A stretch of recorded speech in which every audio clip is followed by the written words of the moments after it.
오늘 우리에게 주신 하나님 말씀 봉독하겠습니다. 마태복음 6장 9절에서 13절까지입니다. 함께 봉독하겠습니다. 그러므로 너희는 이렇게 기도하라. 하늘에 계신 우리 아버지여, 이름이 거룩히 여김을 받으시오며 나라가 임하옵시며 뜻이 하늘에서 이루어진 것 같이 땅에서도 이루어지이다. 오늘 우리에게 일용할 양식을 주시옵고 우리가 우리에게 죄 지은 자를 사하여 준 것 같이 우리 죄를 사하여 주시옵고 우리를 시험에 들게 하지 마시옵고 다만 악에서 구하옵소서. 나라와 권세와 영광의 아버지께 영원히 있사옵나이다. 아멘. 방금 우리가 봉독한 마태복음 6장 9절에서 13절 주 기도문입니다. 그래서 지난주부터 이 주 기도문을 놓고 우리가 함께 말씀을 나누고 있습니다. 우리는 그리스도인으로서 기도하는 사람들입니다. 그런데 우리가 기도를 해서 하나님께 수많은 은혜를 받고 또 기도 응답을 받음으로써 또 기뻐하고 즐거워할 때가 많습니다. 그런데 우리가 하나님의 뜻에 맞게 주님께서 가르쳐 주신 그 기도를 배워서 우리가 기도하면 더욱더 하나님께 기뻐하시고 그 기도가 파워가 있을 것입니다. 그래서 지난주에는 이 주 기도문 전체 윤곽과 총론을 우리 말씀드렸는데요. 오늘부터는 각 기도문에 있는 예수님께서 우리에게 가르쳐 주신 이 기도문 무엇이 어떻게 담겨 있는지 각 구절을 구체적으로 살펴보겠습니다. 그래서 우리가 이것을 잘 깨닫는다면 우리 기도의 수준이 더욱더 올라가서 응답받는 기도의 용사가 될 것으로 확신합니다. 기도는 시작하는 첫 부분이 아주 중요합니다. 오늘 본문인 주기도문은 먼저 기도의 대상인 하나님을 우리 아버지여라고 부름으로 시작합니다. 이 호칭은 어떤 편지에 서두에 쓰는 수치인 이름 같은 단순한 호칭적인 문구만이 아니라 하나님의 성품의 실상을 계시하고 있는 그런 이름입니다. 우리가 기도하는 대상인 전능하신 여호와 하나님을 합당하게 먼저 인식하는 것, 우리의 영혼을 그 높이로 끌어올리고자 하는 그런 노력은 모든 기도에 있어서 필수 불가결한 전제 조건입니다. 우리의 기도가 아주 절박하고 그래서 지극히 진실하다 하더라도 전능하신 하나님을 합당하게 인식하는 일, 이 점에서 실패하는 경우가 아주 많습니다. 우리는 자신의 결핍을 심각하게 인식하기도 합니다. 우리의 바람이 오를 수도 있습니다. 그리고 하나님께서 우리가 구하는 것을 주실 것이라는 우리의 믿음이 확고부동할 수도 있습니다. 하지만은 하나님에 대한 생생한 느낌이 마음을 채우지 못할 때가 얼마나 많습니까?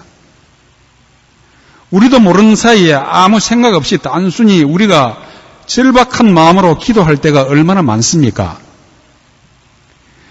우리는 하나님 발 아래에, 그 발 아래에 찬 구름 같은 하나님의 영광을 뚫고 그의 얼굴을 바라보는 경우가 기도할 때 과연 얼마나 있습니까? 우리의 기도가 하나님께 받아들여지기 위해서는 먼저 하나님의 임재 속으로 들어가야 합니다. 이것을 가능하게 하기 위해서 먼저 예수님께서는 이렇게 기도하라 너희는 이렇게 기도하라고 말씀을 하시면서 먼저 하늘에 계신 우리 아버지여 라고 시작하라고 가르쳐 주신 것입니다. 우리의 주위에는 하나님을 바라보지 못하게 하는 온갖 장애물들이 있습니다. 자신의 내면의 눈으로 베일을 꿰뚫고 거룩하신 하나님을 바라보는 것은 모든 실질적인 기도에 반드시 필요한 준비 단계, 즉 예비적 단계입니다. 하나님에 대한 이런 분명하고 확고한 그런 바라봄, 주시는 모든 기도의 기초와 시작입니다. 오늘 본문 주기도문은 하늘에 계신 우리 아버지여 라고 시작합니다. 이 구절에는 핵심 단어, 즉 키워드가 3개 나옵니다. 바로 하늘, 우리, 그리고 아버지입니다. 이 3가지 키워드를 잘 깨닫고 기도하는 것은 무엇보다도 아주 중요한 일입니다. 이 3가지 핵심 단어에 기도의 응답의 비결이 담겨 있습니다. 그러므로 우리는 이 3가지 키워드를 잘 알고 기도해야 합니다. 오늘 이 3 단어에 대하여 함께 깊이 묵상하도록 하겠습니다. 첫째 키워드, 주 기도문의 시작인 하늘이라는 말에 대해서 살펴보겠습니다. 이 말, 하늘에 계신, 이 말은 아버지의 초월성, 고기성, 완전성을 인식시켜주는 표현입니다. 그런 하나님 아버지를 모시고 있다는 인식이 중요한 것입니다.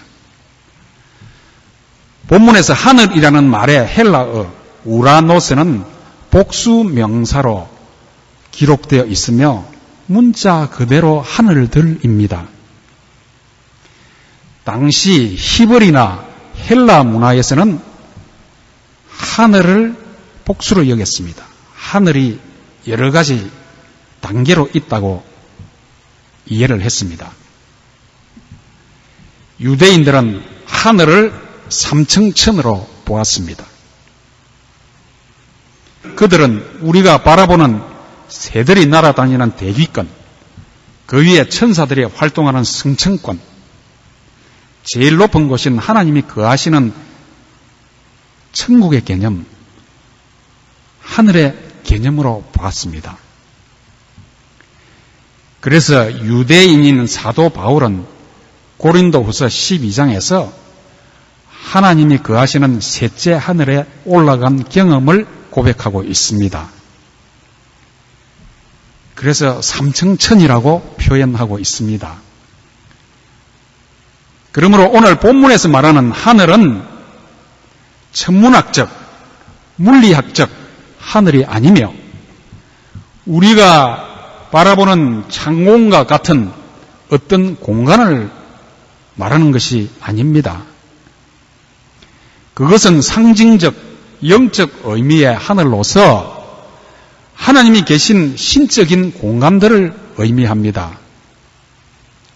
사도 바울이 말하는 셋째 하늘의 개념으로 보면 되겠습니다. 이 하늘은 하나님의 초월성, 완전 무결성, 전지전능하심 등 그런 의미를 포함하며 특별히 하나님이 계시하는 천국을 뜻하는 것으로 이해하면 되겠습니다. 그리고 하늘에 계신이라는 표현은 어떤 사실보다 하나님이 이 지상을 초월하여 계심을 표현하는 상징적인 문구입니다. 그것은 하나님을 피조물로부터 지상의 제반 조건으로부터 온갖 가변성과 불완전성으로부터 초월해 있다는 것을 암시하며 하나님과 인간 사이에 현격한 차이가 있다는 것을 보여줍니다. 그래서 우리 인간은 피조물이고 하나님은 창조주이시고 그 사이는 다다를 수 없는 차이가 있다는 것을 인식하고 기도하라는 것입니다. 즉 하나님과 인간은 그 존재론적으로 차이가 있다는 것을 인식시켜주는 문구입니다. 그러므로 아버지가 하늘에 계신다는 사상은 인간을 초월하여 계시는 거룩하신 아버지 하나님이 이심을 나타내 줍니다. 다시 말씀드리겠습니다. 아버지가 하늘에 계신다는 사상은 인간을 초월하여 계시는 거룩하신 아버지 하나님이심을 나타내 줍니다. 그리고 우리 아버지가 하늘에 계신다는 말은 연약성과 가변성이 전혀 없는 고귀한 아버지의 모습을 나타내 줍니다. 또 우리 아버지가 하늘에 계신다는 말은 모든 장소나 시간을 초월해 계시는 어디서나 계시는 하나님 아버지의 모습을 나타내 줍니다. 우리 아버지는 언제 어디서나 계시기 때문에 우리는 그분을 만나기 위해 어떤 장소를 구분하고 시간을 따로 정하여 찾아갈 필요가 없습니다. 구약 시대에는 성전에 하나님이 계신다고 성전을 찾아갔지만은 예수 그리스도의 구속하심으로 신약 시대에는 어디나 계시는 우리의 하나님이십니다. 언제 어디서나 우리는 그분께 나아가서 만나고 기도하고 예배할 수가 있습니다. 또한 우리 아버지가 하늘에 계신다는 말은 우리 아버지의 본향으로 우리의 마음과 소망을 이끌어줍니다. 이 땅에 얽매여 있는 우리의 마음과 소망을 하늘로 이렇게 이끌어주는 그런 말입니다. 그래서 우리 마음은 저 위로 끌려 올라가서 세상과 상식에 대한 지나친 애착과 좁은 시야에서 벗어나게 하여 우리로 하여금 천국을 바라보게 합니다. 여러분, 기도하며 하나님을 아버지라 부를 때 그분의 위엄과 거룩하심을 상기해야 합니다. 우리는 거만한 태도나 주제넘은 자세로 하나님께 나아가서 기도하고 이야기해서는 안 됩니다. 특별히 공적 예배에서 우리가 불시에 기도를 드릴지라도 하나님의 위엄과 거룩하심을 느끼고 경외심을 가져야 합니다. 어린 애들은 부모가 자기를 사랑하는 것을 인식하기 시작할 때부터 그 사랑으로 인해서 부모에게, 엄마 아빠에게 막 대하는 수가 있습니다. 하나님이 우리 아버지 되신다는 생각이 감상적으로 흐르거나 아니한 위안으로 삼아서는 안 됩니다. 어린애처럼 그분은 좋은 아버지시니 내가 무슨 짓을 해도 괜찮다고 생각하거나 함부로 대해서도 안 됩니다. 하나님은 모든 죄와 결점과 잘못에 대하여 그 정당한 진노와 심판을 하시는 공의의 하나님이심을 우리는 명심해야 합니다. 그러나 하나님 안에 사랑과 거룩이 조화되어 있다는 것을 항상 기억해야 합니다. 우리는 기도하며 하나님을 아버지라 부를 때 그분의 크신 사랑을 상기해야 합니다. 하나님 아버지는 우리를 위하여 독생자 예수 그리스도를 십자가에 내어주시기까지 우리를 사랑하셨기 때문입니다. 그러므로 우리는 기도하며 하나님을 아버지라 부를 때 그분의 전지전능함을 상기시켜야 합니다. 인간의 능력은 유한합니다. 사람은 사랑과 열의가 있어도 때로는 무력감에 좌절할 때가 참으로 많습니다. 여러분, 특히 어머니이신 여러분, 얼마나 많은 자애로운 부모들이 병든 자식의 침상 곁에서 무력할 수밖에 없는 자신을 발견합니까? 인간이 큰 비전을 가지고 일을 시작했으나 중간에 실패하는 경우가 얼마나 많습니까? 그러나 하늘에 계신 우리 아버지는 원하시는 모든 것을 행하실 수가 있습니다. 여러분, 우리는 거룩하시고 전지전능하신 아버지 하나님께 나아가고 있음을 항상 기억하며 기도를 시작해야 합니다. 우리를 위하여 그의 독생자 예수님을 십자가에 내어주신 하나님의 거룩한 공의와 사랑을 기억하시기 바랍니다. 하나님은 모든 영혼을 사랑하십니다. 하나님은 우리의 각 사람에게 필요한 모든 것들을 아십니다. 하나님은 긍휼하심으로 우리를 바라보십니다. 하나님은 우리의 행복과 번영을 가장 바라십니다. 하나님은 우리가 구하는 것 이상으로 또는 우리가 생각하는 것 이상으로 더욱 넘치게 주실 수 있습니다. 하나님은 하늘에 계신 우리 아버지로서 우리가 복 주시는 것 훨씬 이상으로 우리를 복 주시려 열심이십니다. 하나님의 전지전능하신 능력에는 한계가 없습니다. 하나님은 하늘의 모든 복으로 우리를 복 주실 수 있습니다. 하나님은 모든 자녀들을 하늘의 본향으로 불러서 자기 곁에 세세 무궁토록 복을 누리시기를 원하십니다. 우리가 하늘에 계신이라고 부르는 것은 하나님의 전지전능, 그 전지전능하심을 인정하는 태도입니다. 하나님을 아버지라 부를 때 이것을 기억하십시다. 우리는 기도할 때 아버지 하나님의 사랑과 공의를 기억하고 그 사랑 가운데서 역사하시는 그의 능력과 모든 것을 아시며 모든 것을 해내시는 능력을 기억하며 기도를 시작합시다. 그러면 소망 가운데서 새 힘을 얻게 될 것입니다. 그 어떤 장벽이나 어려움이 있더라도 확신을 가지고 나아갈 수 있습니다. 하나님께서 응답해 주신다는 확신을 가지고 우리는 승리할 수 있습니다. 이것이 기도하는 첫 관문입니다. 이것이 기도하는 방법입니다. 기도하고 간구를 시작하기 전에 그 무엇을 구하기 전에 여러분이 하늘에 계신 여러분의 아버지, 우리 주 예수 그리스도의 아버지, 우리 아버지 앞에 우리 아버지 존전에 있음을 반드시 인식하며 기도 시작합시다. 둘째 키워드, 우리. 이 우리라는 말입니다. 이 우리라는 말은 1인칭 복수로서 우리는 이 세상 살아가면서 참으로 많이 사용하는 그런 말입니다. 그런데 오늘 하늘에 계신 우리 아버지여 주 기도문에 처음 시작하는 부분에 이 우리라는 말은 참으로 중요한 하나님의 뜻을 담고 있습니다.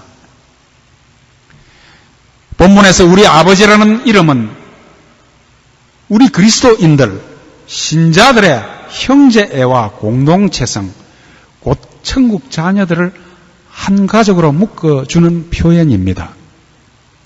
우리 아버지여라는 이름에 하늘에 계신, 이 하늘에 계신을 덧붙인 것은 하나님과 우리 그리스도인들, 신자들의 관계를 전통적인 가족 개념인 혈육 관계가 아닌 새로운 가족 관계임을 상기시켜 줍니다. 예수 그리스도의 피로 구속함을 받은 자들은 교회라는 공동체에 속하여 하나님을 아버지로 모시고 살아갑니다. 이 새로운 공동체 안에는 모두가 하나님을 우리 아버지로 고백할 수가 있습니다. 우리 그리스도인들은 모두가 한 아버지를 가진 형제 자매입니다. 침례교회 하나님, 감리교회 하나님, 장로교회 하나님, 순복음교회 하나님, 루터교회 하나님, 이 모든 하나님은 한 분 하나님이시며 바로 우리 하나님이시여 아버지이십니다. 복의 진정한 소유는 우리가 이 축복을 남과 나누어 갖느냐에 달려 있습니다. 우리는 이 믿음을 통하여 커다란 공동체 속으로 들어가게 되며 이 기도를 통하여 이 공동체에 한 사람이라는 의식을 표현합니다.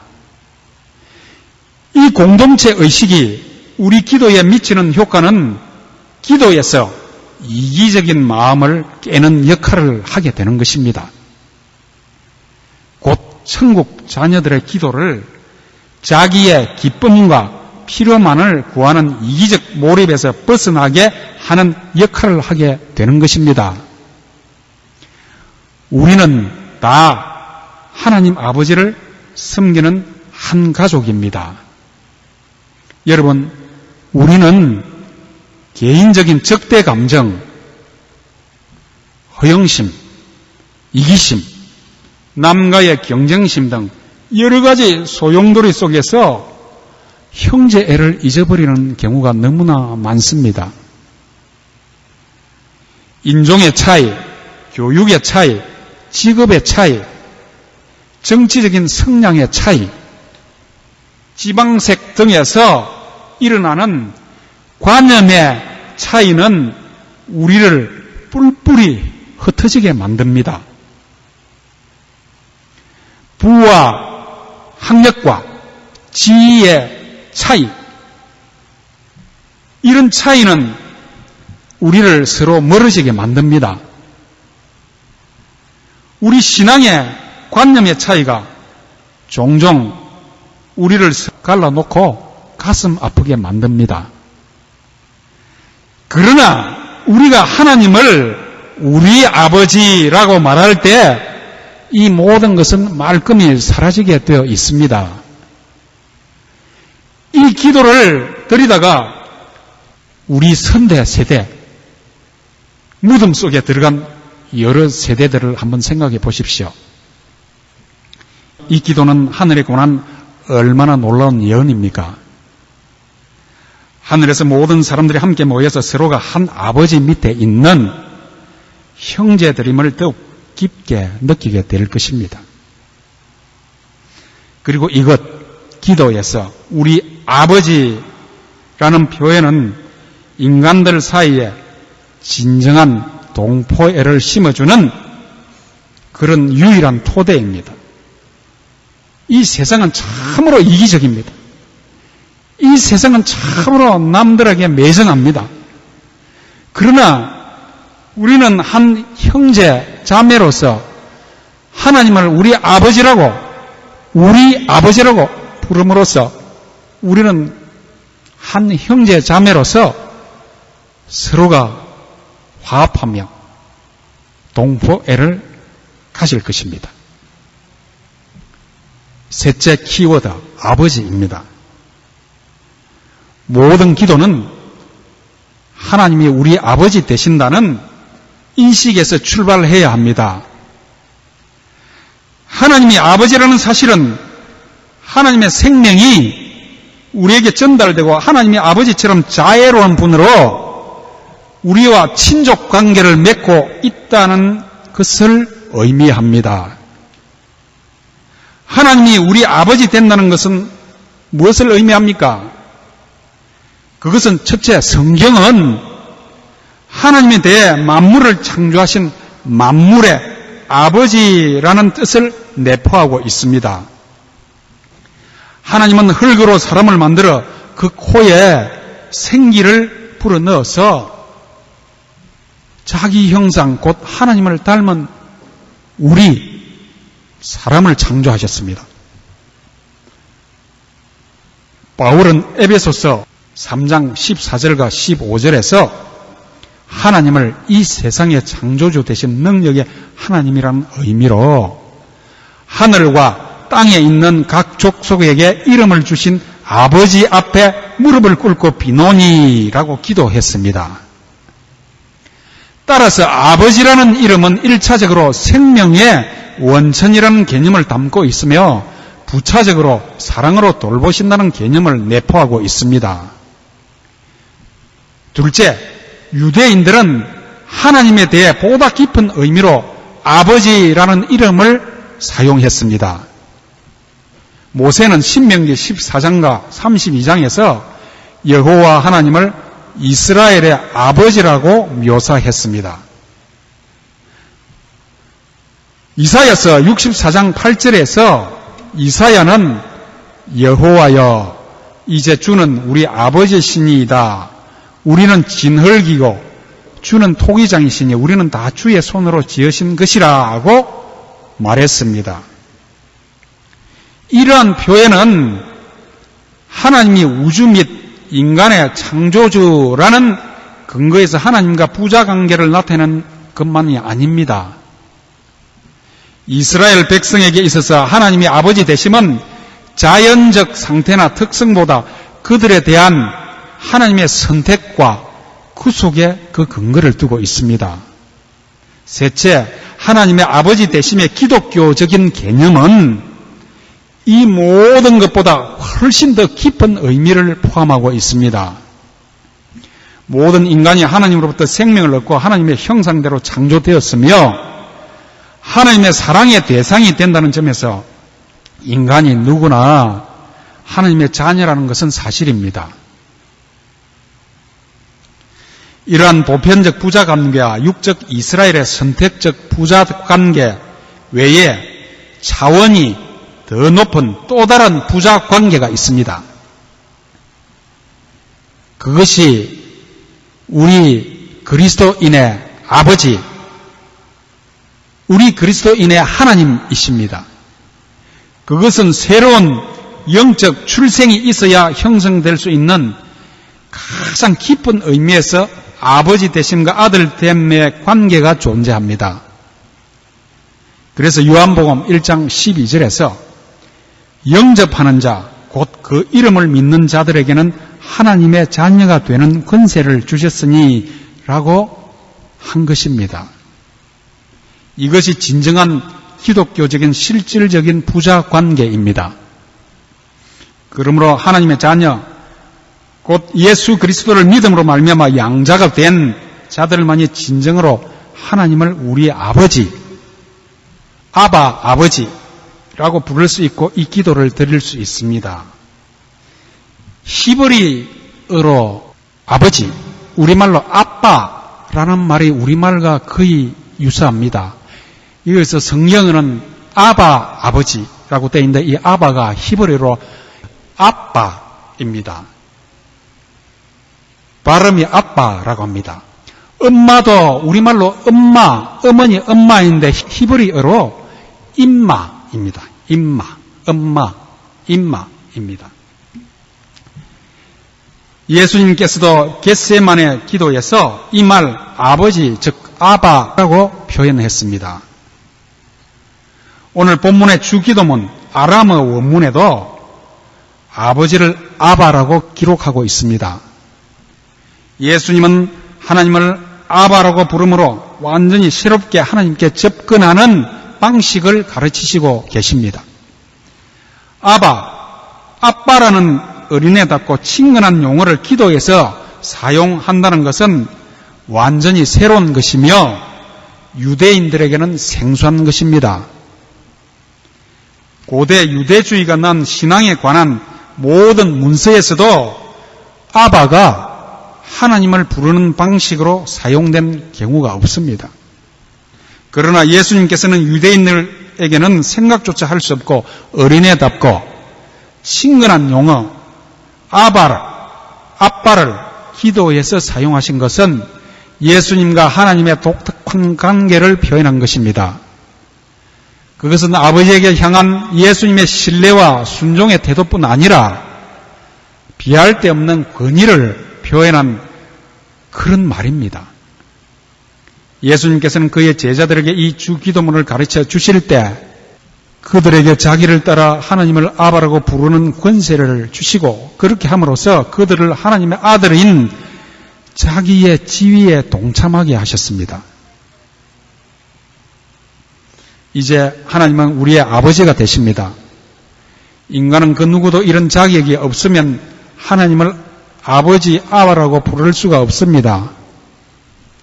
하나님께서 우리를 사랑하사 우리를 위하여 독생자 예수 그리스도를 이 세상에 보내시고 우리 주 예수 그리스도께서 우리를 위하여 십자가에 못 박혀 살이 찢기시고 피 흘려 죽으시고 부활하심으로 말미암아 우리가 하나님의 자녀가 되는 길을 다 이루어 놓으셨습니다. 이 복음을 믿음으로 구원을 받고 양자의 영을 받아 하나님의 자녀가 되어 아바, 아버지라고 부르게 된 것입니다. 우리는 하나님을 아버지라고 부를 때 먼저 독생자 예수님까지 아끼지 아니하시고 십자가에 내어주신 우리를 향하신 하나님의 뜨거운 사랑과 우리를 위하여 십자가에서 살이 찢기시고 피 흘려 주신 예수님의 구속의 은혜를 생각해야 합니다. 나는 감히 하나님 앞에 나아갈 수 없는 죄인이었지만은 하나님의 사랑과 우리 주 예수 그리스도의 십자가의 은혜로 하나님 앞에 나와 아바, 아버지로 부른다는 인식을 항상 해야 합니다. 말씀의 결론을 맺겠습니다. 하늘에 계신 우리 아버지여, 이 말씀 안에는 하나님에 대한 세 가지 이해가 담겨 있습니다. 첫째, 하나님은 하늘에 계십니다. 하늘에 계신 우리의 하나님은 우리의 능력과는 비교가 되지 않는 우리를 초월하여 계신 전지전능하신 하나님이라는 말씀입니다. 하나님은 사람의 생각 너머에 계시며 인간의 모든 노력에도 불구하고 결코 도달할 수 없는 곳에 존재하시는 전지전능하신 분이십니다. 둘째, 하나님은 우리 하나님이십니다. 하나님은 나만의 하나님이 아니라 우리가 함께 공유해야 할 하나님이십니다. 하나님은 나만을 사랑하시지 않습니다. 하나님은 나만을 위하여 세상을 만드시지 않으셨습니다. 하나님은 나만을 위하여 세상을 움직이시지도 않습니다. 하나님은 우리 모두에게 공평하신 하나님이십니다. 신앙을 옳게 가지지 못한 사람들의 특징은 자기만 하나님과 특별한 관계에 있으며 자기를 통하지 않고서는 아무도 하나님과 교통할 수 없다고 주장하는 것입니다. 이는 마치 자기만을 위하여 이 세상이 존재한다고 생각하는 것으로 마치 자신이 이 세상 주인인 양 착각하게 만들고 잘못된 태도로 기도하게 만듭니다. 그러나 그렇지 않습니다. 하나님은 우리의 하나님이십니다. 내가 가장 싫어하는 사람도 하나님이 지으셨습니다. 하나님은 그 사람도 귀중한 한 생명으로 사랑하십니다. 셋째, 하나님은 우리 아버지가 되십니다. 하나님은 우리를 지으셨습니다. 창세기를 보면 하나님은 얼마나 사람을 귀하고 아름답게 창조하셨는가를 보여줍니다. 하나님 아버지는 완전하십니다. 그분은 우리를 손으로 직접 지으셨기 때문에 우리의 체질을 아시고 우리에게 나쁜 습관과 습성이 있다는 것도 알고 계시고 우리가 특별히 어떤 점에 있어서 약하다는 사실도 알고 계십니다. 하나님 아버지는 아무도 이룰 수 없는 지존하신 인격을 가지셨지만은 때때로 우리의 인격과 눈높이를 같이 해주시고 대화해 주십니다. 그렇기 때문에 우리가 그분의 사랑을 인정하고 받아들이기 시작하면 절대로 그 사랑이 하나님 편에서는 깨트려지는 법이 없습니다. 주기도문 첫째 구절, 하늘에 계신 우리 아버지여 라는 호칭은 첫째, 하늘에 계신 하나님이십니다. 둘째, 우리 하나님이십니다. 셋째, 아버지의 하나님이십니다. 기도하겠습니다.